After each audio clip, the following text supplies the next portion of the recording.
Question number fourth, ये वाला ये डिस्कस कर लेते हैं एक बार, ठीक है। ये वाला क्वेश्चन है, एनसीईआरटी में भी है, और वहां पे ना एक्स वाई जेड लिखा हुआ है, एक्स वाई जेड यहाँ पे इस तरह दे रखा है, ठीक है ना, बाकी सेम ही है। तो क्या बोला है, फर्स्ट कॉलम का यूज करना है हमें, है ना, फर्स्ट कॉलम का यूज करना है, यानी फर्स्ट कॉलम के कोफैक्टर्स का यूज करना है।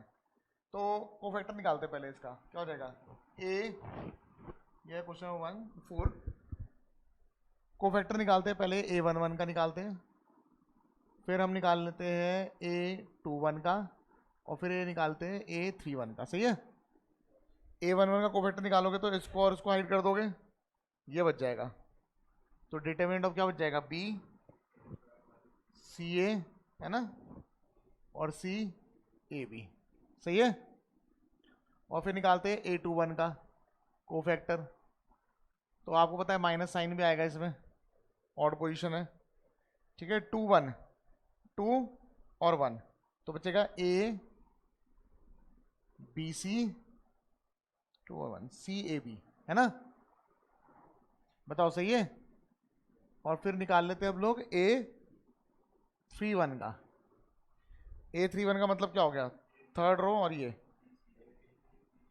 तो A B C B C A, सही है। इसे सिंप्लीफाई करना है तो हम डिटरमिनेंट से पहले A कॉमन निकाल सकते हैं। देखो यहां से A कॉमन निकल रहा है, देखो किसी एक रो से या किसी एक कॉलम से डिटरमिनेंट से कॉमन निकाल सकते हैं, प्रॉपर्टी पढ़ा रखी मैंने आपको। तो मैंने यहाँ से कॉमन निकाल लिया, अब क्या बच जाएगा, B C और यहाँ पे C B, हाँ है ना। इसे एक्सपेंड करते हैं, B square minus C square, बताओ सही है। अच्छा इसको भी कर देते हैं, माइनस बाहर पड़ा रहेगा, कॉमन क्या आ रहा है यहाँ से, B कॉमन आ रहा है, देख रहे हो।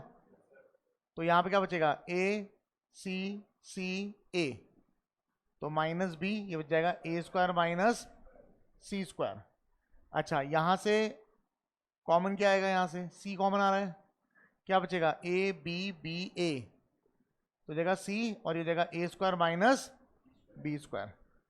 देयरफॉर जो डिटरमिनेंट का फॉर्मूला हो जाएगा, क्या हो जाएगा, A11 capital A11 plus A21 capital A21 plus A31 capital A31, column 1 का यूज कर लिया, हाँ है ना। तो आप देख रहे होंगे ये तो 1 1 1 है, मतलब इसकी जगह 1 आ जाएगा, इसकी जगह 1 आ जाएगा, इसकी जगह भी क्या आ जाएगा, 1 आ जाएगा।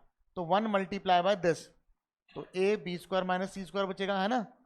और फिर 1 इसको मल्टीप्लाई करेंगे इससे, तो minus B A square minus C square बचेगा, सही बात है कि नहीं है। और फिर प्लस 1, और ये आ रखा C से, इससे मल्टीप्लाई कर देंगे तो आएगा C A square minus B square. बताओ जितनी बात समझ आ गई। अब हमने इसको थोड़ा सिंप्लीफाई करेंगे, तीनों से कुछ कॉमन आ रहा है, नहीं आ रहा फिलहाल, नहीं आ रहा ना तीनों से कुछ कॉमन, तो हमें कॉमन निकालना पड़ेगा। तो हम क्या करते हैं, पहले वाले को तो ऐसे ही रहने दो, बाकी ब्रैकेट्स खोल दो, तो minus B A square minus minus plus B C square, है ना, plus C A square minus C B square. अब ना यहाँ पे B square minus C square था, तो मैं ऐसा कुछ अरेंजमेंट करूंगा ताकि B माइनस C बन जाए, ठीक है, या B square minus C square बन जाए। तो B माइनस C अरेंज करने की कोशिश करता हूँ। देखो अगर मैं इन दोनों को एक साथ रख दूं और इन दोनों को एक साथ रख दूं, इन दोनों में A स्क्वायर कॉमन आ जाएगा, तो बच जाएगा B माइनस C, है ना, B square minus C square हो गया। इन दोनों में कॉमन क्या निकाल रहा हूं मैं, A स्क्वायर, और बल्कि माइनस A स्क्वायर निकाल देता हूं। अगर माइनस A स्क्वायर निकाल दूंगा तो जो माइनस वाला था ये क्या हो जाएगा, प्लस, और जो प्लस वाला था वो क्या हो जाएगा, माइनस, बन गया ना B माइनस C, ये भी और ये भी बन गया। अब इसमें और इसमें निकाल लो, क्या कॉमन आ रहा है, प्लस BC आ रहा है, देखो BC आ रहा है, तो एक काम करता हूँ मैं माइनस BC निकाल लेता हूँ।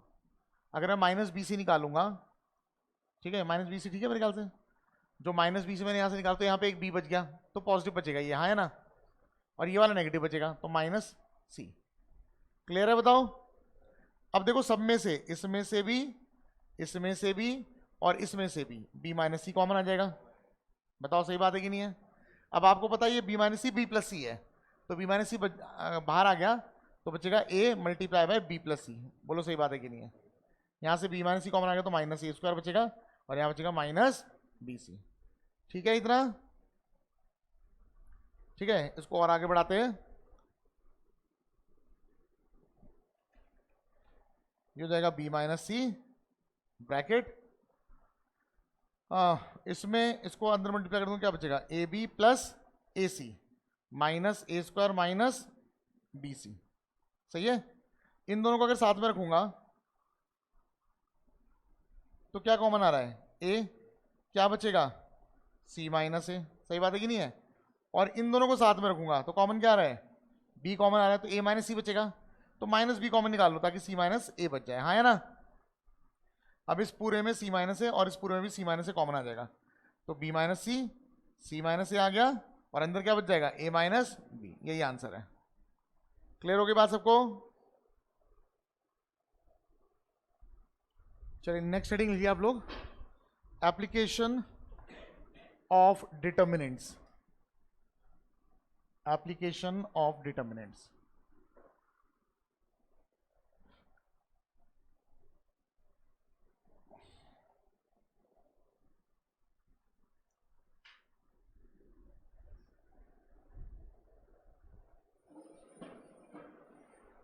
ठीक है, देखो भाई क्या क्या इसके एप्लीकेशन हो सकते हैं। पहला तो हम इसका यूज करते हैं एरिया ऑफ ट्राइंगल कैलकुलेट करने के लिए, ठीक है। पहला हम यूज करेंगे एरिया ऑफ ट्राइंगल कैलकुलेट करने के लिए। दूसरा हम करेंगे इक्वेशन या कोलिनियरिटी ऑफ पॉइंट्स चेक करने के लिए, मतलब ये चेक करना है कि पॉइंट्स कोलिनियर है या नहीं है, तो उसके लिए डिटरमिनेंट का यूज कर सकते हैं। और थर्ड यूज करेंगे हम लोग इक्वेशन ऑफ लाइन निकालने के लिए। ये तीन यूज करेंगे, तीन यूजेस फिलहाल हम लोग डिस्कस करेंगे, ठीक है ना। तो सबसे पहले बात करते हैं एरिया ऑफ ट्राइंगल की। एरिया ऑफ ट्राइंगल तो लिख लो इसमें, सपोज कैपिटल ए ब्रैकेट में x1 कॉमा y1 इसके कोऑर्डिनेट है, कैपिटल बी ब्रैकेट में x2 comma y2 and capital C bracket में x3 comma y3 are the three vertices of triangle ABC in a coordinate plane, ठीक है। Then area of triangle ABC, जिसे हम delta से represent करते हैं, delta से हम डिटरमिनेंट रिप्रेजेंट करते हैं, पता है ना, is equal to area of triangle का फॉर्मूला देख लो क्या है, बहुत सिंपल है, यहां देख लो एक बार, हाफ डिटरमिनेंट के अंदर x1 y1 x2 y2 और x3 y3 और यहाँ 1 1 1, ठीक है। ये एरिया ऑफ ट्राइंगल हो गया। और ये ना वही वाला एरिया ऑफ ट्राइंगल है जो हमने पहले पढ़ रखा, पहले हमने ये पढ़ रखा ना, हाफ ब्रैकेट में x y माइनस वाई लिखते थे, plus x y minus y plus x y minus y, और फिर ऐसे 1 2 3 एंटी क्लॉकवाइज डायरेक्शन में एक बार 1 से स्टार्ट करोगे, 1 से स्टार्ट करोगे तो फिर आएगा 1 2 3, एक बार 2 से स्टार्ट करोगे यहाँ पे तो 2 3 1, और एक बार 3 से स्टार्ट करोगे तो 3 1 2। तो वहाँ पे हमें ये थोड़ी सी ट्रिक याद रखनी पड़ती थी ये वाला फॉर्मूला बनाने के लिए, ठीक है ना। अब यही फॉर्मूले को हमने डिटरमिनेंट के फॉर्म में लिख दिया, ठीक है ना। अब ये वाला हमारे लिए आसान है याद रखना, क्योंकि इसमें क्या है, जैसे पॉइंट्स दे रखे उसी ऑर्डर में लिख दिया, x1 y1 x2 y2 x3 y3 और 1 1 1, समझ में आगे बात। अच्छा किसी किसी किताब में ना ऐसा ही मिलेगा, इधर x1 x2 x3 y1 y2 y3 1 1 1, उससे फर्क नहीं पड़ता है, क्योंकि मैंने आपको डिटरमिनेंट की प्रॉपर्टीज पढ़ाई थी कि determinant of A is equal to determinant of A transpose, हाँ है ना, ठीक है। तो आपको ये फॉर्मूला याद रखना है। बताओ जी बात समझ आ गई। अच्छा सेकंड चीज, collinearity of points, collinearity of points मतलब इस टॉपिक में हम ये चेक करेंगे, आपको 3 पॉइंट दे रखे हैं, वो कोलिनियर है या नहीं है। अगर 3 पॉइंट कोलिनियर हुए तो ट्राइंगल बनेगा कि नहीं बनेगा, नहीं बनेगा। इसका मतलब एरिया ऑफ ट्राइंगल क्या हो जाएगा, 0 हो जाएगा, बिल्कुल सही, ठीक है। तो यहाँ पे कर लेते हैं, suppose A x1 y1 b x2 y2 and c x3 y3 are 3 points in coordinate plane, then a b and c will be collinear if, आपने क्या बोला, एरिया ऑफ ट्राइंगल 0 होगा। एरिया ऑफ ट्राइंगल तो ये रहा पूरा, है ना। हाफ आप लिखना चाहो लिखो, नहीं लिखना मत लिखो, क्योंकि 0 जो है ना हाफ के कारण तो नहीं हो रहा, इसके कारण होगा। अगर 0 होना होगा, 0 इंटू हाफ भी 0 हो जाएगा, है ना। तो इफ क्या आ जाएगा यहाँ पे, x1 y1 1 x2 y2 1 और x3 y3 1 is equal to क्या आ जाएगा 0। समझ में आ गई बात सबको? ठीक है, तो ये तो है कोलिनियरिटी ऑफ पॉइंट्स। नेक्स्ट जो टॉपिक है आपका वो है इक्वेशन ऑफ लाइन। ठीक है, अब सुनो, सपोज कैपिटल ए ब्रैकेट में है x1 y1 and capital B bracket में है x2 y2 आर 2 पॉइंट्स। ठीक है, इन कोऑर्डिनेट प्लेन या ऑन कोऑर्डिनेट प्लेन, जो भी लिखना है लिख लो, in coordinate plane, then equation of line through A B से जो लाइन जाएगी उसकी इक्वेशन क्या होगी? अब जरा ध्यान दो समझा देता हूं। जैसे ये एक लाइन है, कहां से पास हो रही है? ए से और बी से। ये हो जाएगा x1 y1, ये हो जाएगा x2 y2। आपको मैंने 11th में पढ़ाया था और मैंने कई बार बता रखा है, जब भी हम नई इक्वेशन डिराइव करते हैं हमेशा उसके ऊपर एक वेरिएबल पॉइंट लेते हैं। समझ आ गई बात? क्यों लेते हैं वेरिएबल पॉइंट? वेरिएबल पॉइंट अगर मैं इसके ऊपर ले लूंगा, जैसे मैंने ये ले लिया variable point x, y। Variable point का मतलब है ये पॉइंट इस लाइन के ऊपर कहीं पर भी मूव कर सकता है। अगर मान लो P पॉइंट मूव करके A के ऊपर आ गया तो तब x की वैल्यू x1 हो जाएगी, y की वैल्यू y1 हो जाएगी। अगर P पॉइंट B के ऊपर आ गया तो x की वैल्यू x2, y की वैल्यू y2। ये पॉइंट कहीं पर भी जा सकता है, हाँ या ना?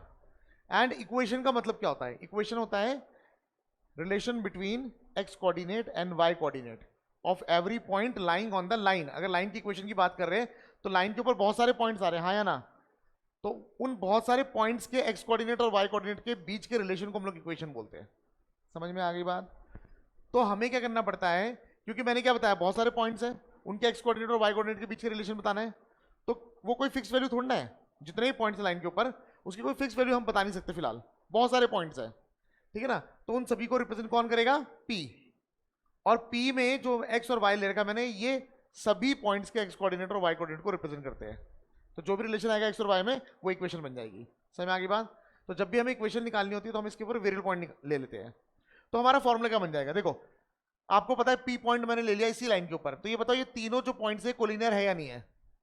कोलिनियर है, और कोलिनियर है तो एरिया ऑफ ट्रायंगल क्या होगा? 0 होगा। 3 पॉइंट से एरिया ऑफ ट्रायंगल क्या निकालेंगे? x y, x1 y1 और x2 y2 और 1 1 1 इज इक्वल टू क्या हो जाएगा? 0। अब आपके मन में सवाल आ रहा होगा, x y जरूरी है पहले लिखना?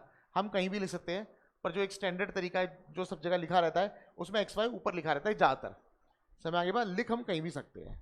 इसमें मैंने कौन सा कंसेप्ट लगाया? कोलिनियरिटी ऑफ पॉइंट्स वाला। पॉइंट्स अगर कोलिनियर होंगे तो ट्राइंगल नहीं बनेगा, तो ट्राइंगल का एरिया क्या हो जाएगा? 0। इसी को जब आप एक्सपेंड कर दोगे, डिटरमिनेंट को जब आप एक्सपेंड कर दोगे, आपको मिल जाएगी equation of line. Equation of line कैसे मिलेगी? x1 y1 फिक्स पॉइंटर रख दोगे, x2 y2 फिक्स पॉइंटर रख दोगे, जो पूरी वैल्यू रह जाएगी खाली x और y में रह जाएगी। समझ आ गई बात? और x और y के बीच का रिलेशन क्या है? इक्वेशन है।